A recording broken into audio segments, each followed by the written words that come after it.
Inovasi tidak akan bermutasi tanpa kolaborasi, tanpa integrasi.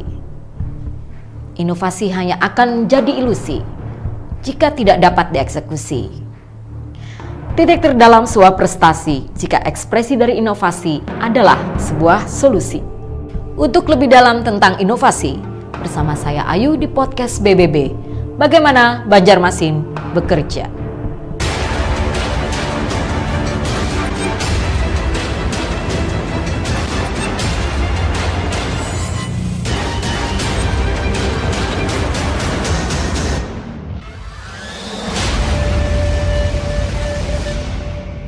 Assalamualaikum warahmatullahi wabarakatuh, sahabat inovasi, jumpa kembali. Kali ini kita menghadirkan Bapak Yandi Gunawan SHMA. Siap. Beliau adalah Lurah Pasar Lama. Assalamualaikum Pak Waalaikumsalam Yandi. warahmatullahi wabarakatuh. Terima kasih Pak Yandi sudah berkenan untuk hadir di podcast kita kali ini. Tentunya di dalam podcast Bagaimana Banjarmasin Bekerja ini lebih banyak memberikan informasi-informasi tentang bagaimana yang sudah dilakukan pemerintah Kota Banjarmasin, kaitannya dengan inovasi-inovasi yang sudah dilakukan juga.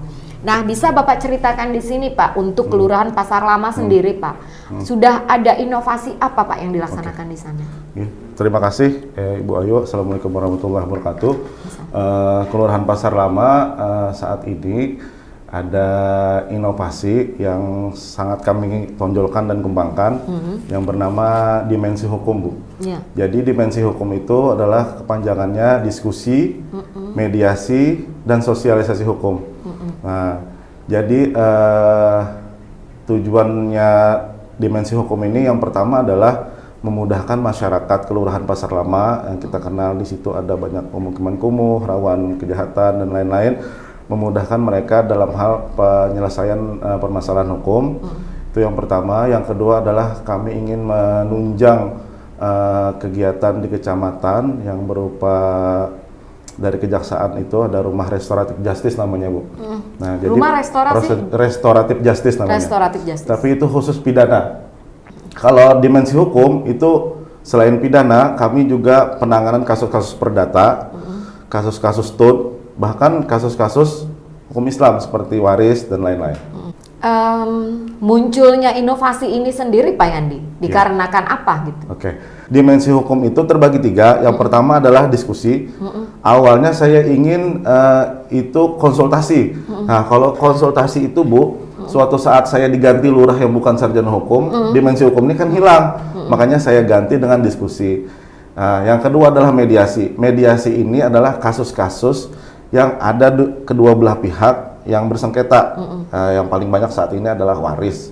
Nah, yang satu lagi adalah sosialisasi. Ini udah beberapa kali kita jalani, terutama tentang penanganan narkoba bersama BNN dan ada dari Fakultas Hukum Unlam kemarin itu, Bu. Bentuk dari inovasi sendiri ini, apakah ada pihak-pihak lain yang terlibat secara kolaborasi, secara intens maksud saya? Gini, apabila permasalahan itu bisa kami tangani sendiri, nah itu insya Allah kami tidak melibatkan pihak lain. Tapi ada beberapa kasus kemarin itu yang kelurahan tidak bisa menangani. Akhirnya kami bisa minta bantuan dari kepolisian untuk menangani, Bu, karena ada kasus pidana. Jadi saya ingin menerapkan azas ultimum remedium. Itu adalah azas hukum yang menyatakan bahwa pidana itu adalah jalan terakhir. Nah, jadi kita selesaikan damai, badamai dulu kata orang Banjar itu, badamai dulu. Kalau damai itu bisa, alhamdulillah tidak sampai ke ranah pidana. Itu Dampak dari inovasi ini Pak Yandi? Dampaknya alhamdulillah sampai sebenarnya, Bu, ya, saya jadi Lurah Pasar Lama ini dari 1 Oktober 2021, berarti kan sudah 1 tahun lebih, Bu Ayu.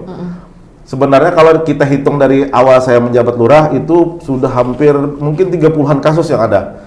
Tapi ini saya SK-kan baru 1 Juni 2022 yang secara strukturnya. Saat ini sudah ada 10 kasus yang sudah saya tangani. Alhamdulillah. Selesai. Untuk kasus-kasus kecil, seperti yang Pak Yandi sampaikan, yang dapat saya tangkap adalah isu strategisnya itu menyangkut urusan waris dan juga urusan tanah. Nah, selama ini dari yang disampaikan oleh masyarakat atau masyarakat yang terdampak dari inovasi ini, apa yang dapat mereka rasakan dengan adanya inovasi ini, Pak Yandi? Yang pertama, alhamdulillah mereka bisa terbantu tanpa biaya, Ibu. Yang pertama kan waris ini Waris ini ada dua, dalam hukum itu ada dua. Yang pertama bisa lewat kelurahan, itu namanya bawah tangan Ibu. Itu tanpa biaya. Yang satu adalah menggunakan fatwa waris pengadilan. Itu kalau saya tidak salah dulu aja itu berbiaya 500.000 kalau nggak salah.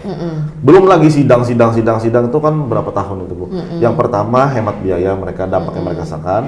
Yang kedua adalah hemat waktu. Apakah ada potensi-potensi inovasi lain yang akan dikembangkan di Kelurahan Pasar Lama? Oke. Jadi saat ini yang lagi booming, tapi dalam tanda kutip ada stunting Bu ya? Ya. Nah, jadi Kelurahan Pasar Lama ini Bu, sedikit saya sampaikan, luasnya cuma 46 hektar. Tapi posisinya itu tepat di tengah kota Banjarmasin. Ya. Kami ingin melakukan pencegahan stunting dengan mengajak pelaku-pelaku usaha yang ada di sekitar itu.